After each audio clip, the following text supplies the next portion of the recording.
N bərabərdir. 1 vurulsun 2 üstü 7 üstə gəlsin. 1 vurulsun 2 üstü 4 üstə gəlsin. 1 vurulsun 2 üstü 3 üstə gəlsin. 1 vurulsun 2 üstü 1 açıq yazılış formasına əsasən N2 ədədi ilə bağlı doğru münazirələri müəyyən edin. Bu sizə tanış gəlsə nədir? Bu bizdə ikilik say sistemindən onluq say sisteminə keçməyin qaydasıdır.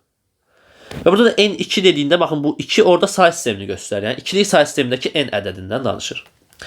Deməli biz burada İkilik say sistemindən onluq say sistemimizə keçirik. Məsələn 1 0 1-i 0 1 2 kimi yazıram. 1 vur 2 üstü 2 yazıram. Yəni ki baxın bunu 2-nin qüvvətinə yazıram. Sonra 1 vurulsun, daha sonra 0 vurulsun, 2 üstü 1 yazıram. Deməli bunlar nədir bizdə qüvvətlər? Bizdə mövqelərdir. Və ən böyük qüvvət neçədir orada? 7-dir. Deməli məndə 0-dan 7-yə qədər mövqelər var bu formada. Bunları yazaq. Daha sonra hansı ki toplanıb, yəni hansındakı var, hansılar biz görürük, onun altına 1 yazaq. Məsələn, 7-nin altına 1 yazaq, 6-nın altına 0 yazaq. Bu nədir? Yəni 0 vur 6-nı orada yazmayıb da, 0 vurulsun 2 üstü 6-nı yazmayıb. Yəni ehtiyac duymayıb. 5 var orada, yoxdur. Ona görə 5-in də altına 0 yazıram. 4 var, ona görə 1 yazıram. 3 var, var. 2 var mı? Yoxdur. 2 üstü 1 var, ona görə nə yazıram? 1 yazıram. 0 da yoxdur deyə nə edirəm? Bunu yazmıram, yəni ora 0 yazıram.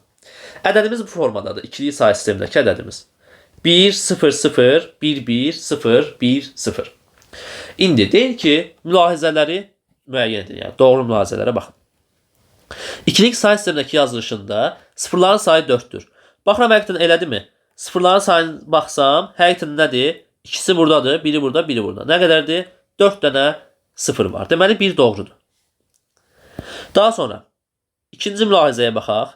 İkinci mülahizədə deyir ki, tək ədəddir. Tək ədəddir həqiqətən də. Yox. Nəyə görə tək ədəd olduğunu hardan bilirəm? Çünki baxın, burada biz tək ədəd olması üçün nə olmalıdır? Axırıncı mövqedə 1 durmalıdır. Məsələn, baxaq. İkilik say sistemində 1 nədir? 1. 3 nədir? 1 1. 5 nədir? 1 0 1.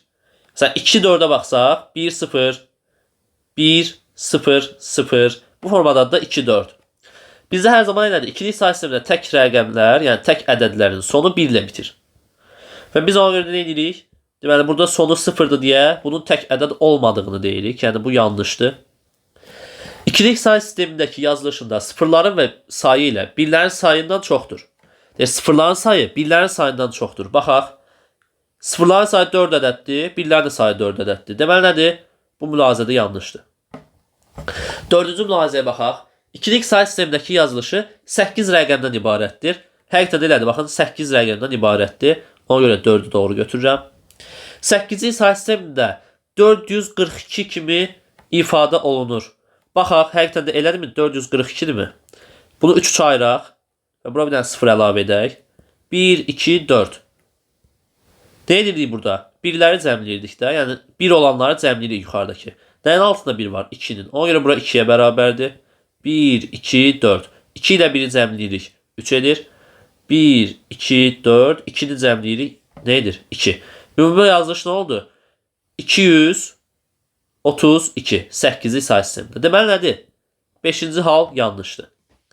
Ən axırıncı 6-cı mülahizəyə baxaq. 6-cı mülahizədə də deyir ki, onluq say sistemində 154-ə bərabərdir. Bayaq dediyi zaten bu nədir? Bu yazılış bizdə onluq say sisteminə keçməlidir də. Və gəlin oraya onun üzrə hesablayaq. 2 üstü 7 nəyə bərabərdir? 128-ə. Üzərinə gəlirəm nəyi? 2 üstü 4-ü, yəni ki 16-nı. Üzərinə gəlirəm 8-i. Üzərinə gəlirəm 2-ni. Nəticəyə bərabər edir bu? Hesablayaq.